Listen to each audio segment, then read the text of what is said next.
Good afternoon. आज बच्चे आपको मैं अलंकार बता रही हूँ। अलंकार अलंकार शब्द अलम और कार दो शब्दों के मेल से बना है। अलम का अर्थ है सजाना, सुंदर बनाना या भूषित करना।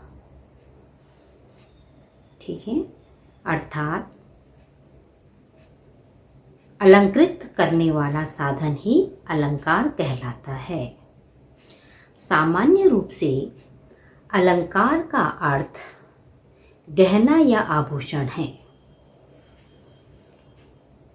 जिस प्रकार कोई भी नारी अपने सौंदर्य को बढ़ाने के लिए अलंकारों का प्रयोग करती है, उसी प्रकार कवियों ने अपने काव्य की शोभा को बढ़ाने के लिए क्या किया है?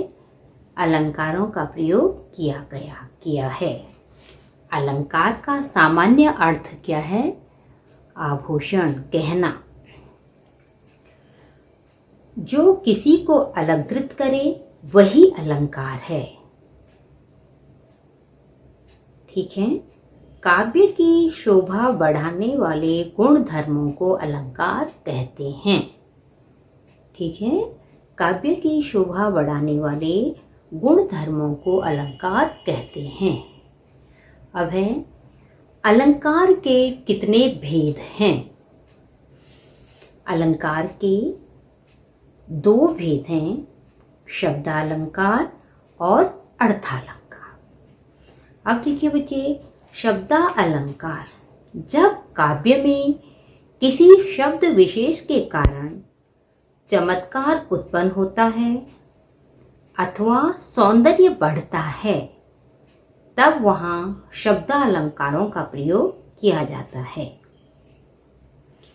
ठीक है, उसके बाद अब देखिए बच्चे, अर्थालंकार जहां अर्थ के कारण चमत्कार या सौंदर्य उत्पन्न होता है वहां अर्थालंकार होगा, और जहां शब्दों के कारण चमत्कार उत्पन्न होता है वहां शब्दालंकार होगा।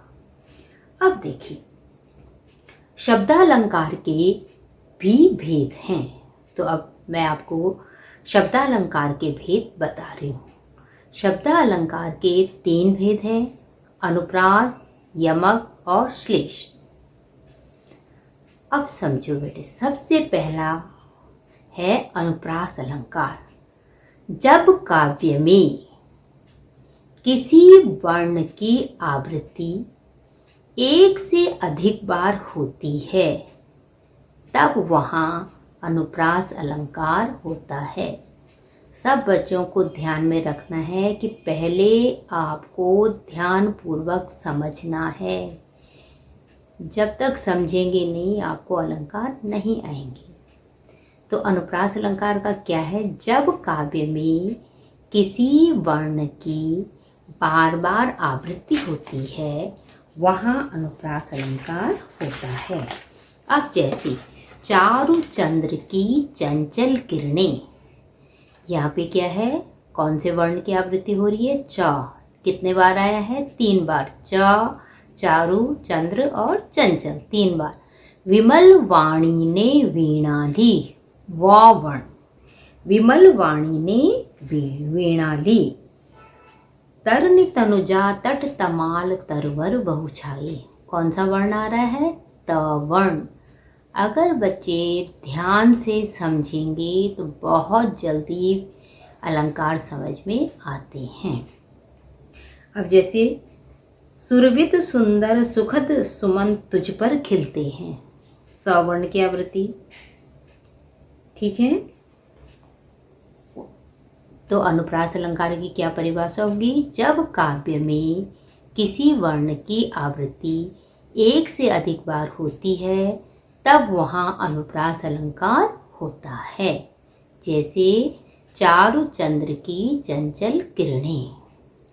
अब है यमक अलंकार। जब काव्य में एक ही शब्द 2 या उससे अधिक बार आए और हर बार उसका अर्थ भिन्न हो या अलग हो, तो वहाँ पर यमक अलंकार होता है। वहाँ पर यमक अलंकार होता है। जैसे 3 बेर खाती थी वे, 3 बेर खाती है। यहाँ पे बेर शब्द एक बार 2 बार आया है और दोनों ही बार उसका अर्थ अलग है। एक बेर का अर्थ है समय और वार और दूसरे बेर का अर्थ है फल। कि जो नायिका है पहले दिन में 3 बार खाती थी, अब स्थिति ये हो गई कि बेर के 3 फल खाकर अपना गुजारा करती है। कहे कभी वेनी वेनी प्याल की चुराई लेनी। यहाँ पे वेनी शब्द 2 बार आया है और दोनों बार उसका अर्थ अलग है। कैसे अलग है? एक वेनी का अर्थ है कवि वेनी प्रसाद और एक वेनी का अर्थ है चोटी, नायिका की लंबी चोटी। एक वेनी का अर्थ है नायिका की लंबी चोटी।